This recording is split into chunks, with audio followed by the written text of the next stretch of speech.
आज के वीडियो में लैमार्कवाद और डार्विनवाद में अंतर समझाएंगे, अर्थात comparison between Lamarckism and Darwinism. चलिए शुरू करते हैं। तो देखिए, इधर है लैमार्कवाद और इधर है डार्विनवाद, बीच में लाइन खींची हुई है। तो लैमार्कवाद का चित्र और इसके नीचे अंतर है, और इधर डार्विनवाद का चित्र और इसके नीचे अंतर है। पहला अंतर क्या दिया है? लैमार्क के मतानुसार जिराफ के पूर्वजों की गर्दन छोटी थी और चारों टांगे समान, मतलब चारों टांगे एक जैसी थीं और छोटी छोटी थीं। मतलब लैमार्क ने बताया कि जो जिराफ थे, जिराफ के पूर्वज छोटी गर्दन और छोटे कद के थे, और ऊंचे वृक्षों की पत्तियों तक पहुंचने के लिए वे अपनी गर्दन को ऊपर खींचते थे और अगली टांगों को उचका उचका कर पत्तियों तक पहुंचने की कोशिश करते थे, जैसा कि आपको चित्र में दिखाया गया है।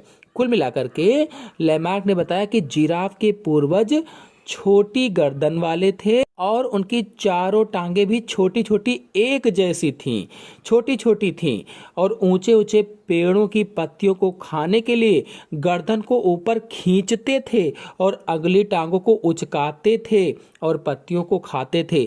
जबकि इसके विपरीत डार्विन ने क्या बताया? इन्होंने कहा, यानी डार्विन के अनुसार जिराफ के पूर्वजों में गर्दन और आगे के पैरों की लंबाई भिन्न भिन्न थी, और ये भिन्नताएं वंशागत थी। मतलब इन्होंने बताया कि जिराफ के पूर्वज विभिन्न लंबाई के गर्दन वाले थे और यह विभिन्नता आनुवांशिक थी।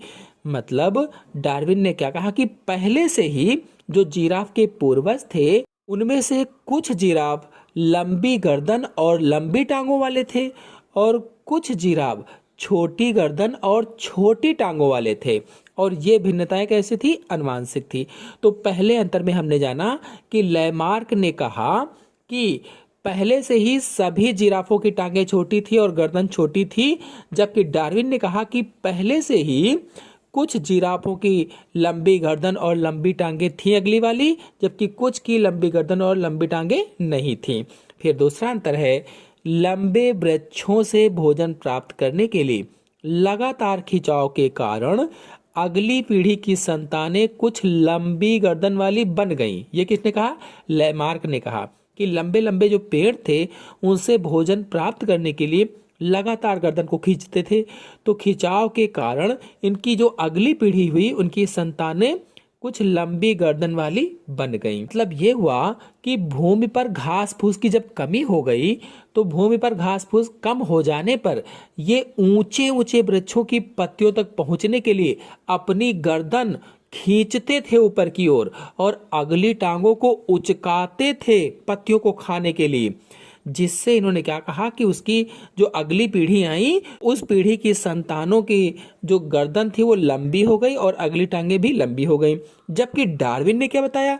डार्विन ने कहा कि भोजन के लिए प्रतियोगिता एवं संघर्ष के कारण लंबी गर्दन वाले जिराफ अधिक उपयुक्त पाए गए और प्राकृतिक चयन के कारण, यानी नेचुरल सिलेक्शन के कारण जीवित रहे, तथा छोटी गर्दन वाले जिराफ समाप्त होते चले गए।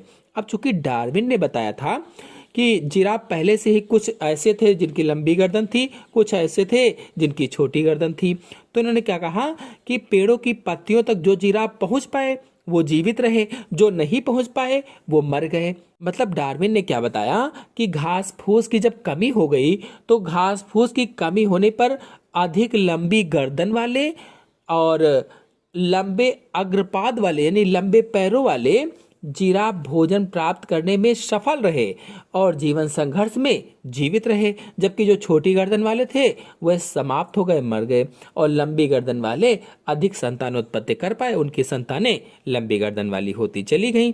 ये बताया। फिर अगला अंतर है अग्रपादों तथा गर्दन के अधिक उपयोग से दोनों अंगों की लंबाई पीढ़ी दर पीढ़ी बढ़ती गई और आधुनिक जिराफ की उत्पत्ति हुई।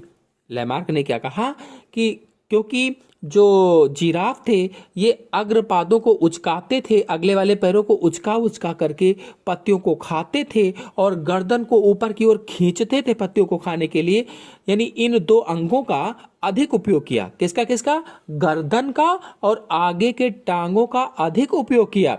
अब अधिक उपयोग करने के कारण इनकी लंबाई पीढ़ी दर पीढ़ी बढ़ती गई और इस तरह से आधुनिक जिराफों की जो गर्दन है वो लंबी हो गई और उनकी अगली टांगें भी लंबी हो गई। ये लैमार्क ने कहा। जबकि डार्विन ने कहा कि प्राकृतिक चयन के फलस्वरूप लंबी गर्दन और लंबे अग्रपादों वाले जिराफ ही जीवित रहे। इन्होंने क्या कहा कि पहले से ही वो लंबी गर्दन और लंबी टांगों वाले थे। कुछ ऐसे थे जिनकी लंबी गर्दन और लंबी टांगें थीं, कुछ ऐसे थे जिनकी छोटी गर्दन और छोटी टांगें थीं। तो जो पहले से ही थे, चूंकि वो प्राकृतिक चयन के फलस्वरूप यानी कि उस प्रकृति में वो रह पाए, पत्तियों को खा पाए, इसलिए जीवित रहे। और जो छोटी गर्दन वाले थे और छोटी टांगों वाले थे वे मर गए। मतलब प्रतियोगिता और संघर्ष के बाद प्राकृतिक वर्ण में केवल लंबी गर्दन वाले जिराफ ही शेष बचे रहे। इनकी संख्या वृद्धि होती रही और आधुनिक जिराफ का विकास हुआ।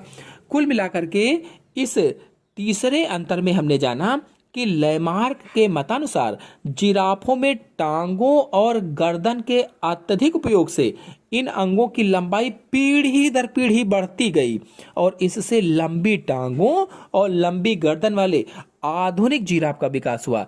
जबकि डार्विन ने बताया कि प्रतियोगिता और संघर्ष के बाद प्राकृतिक वर्ण में केवल लंबी गर्दन वाले जिराफ ही शेष बचे रहे। इनकी संख्या में वृद्धि होती रही और आधुनिक जिराफ का विकास हुआ और जो छोटी गर्दन वाले थे वे मर गए, समाप्त हो गए, खत्म हो गए।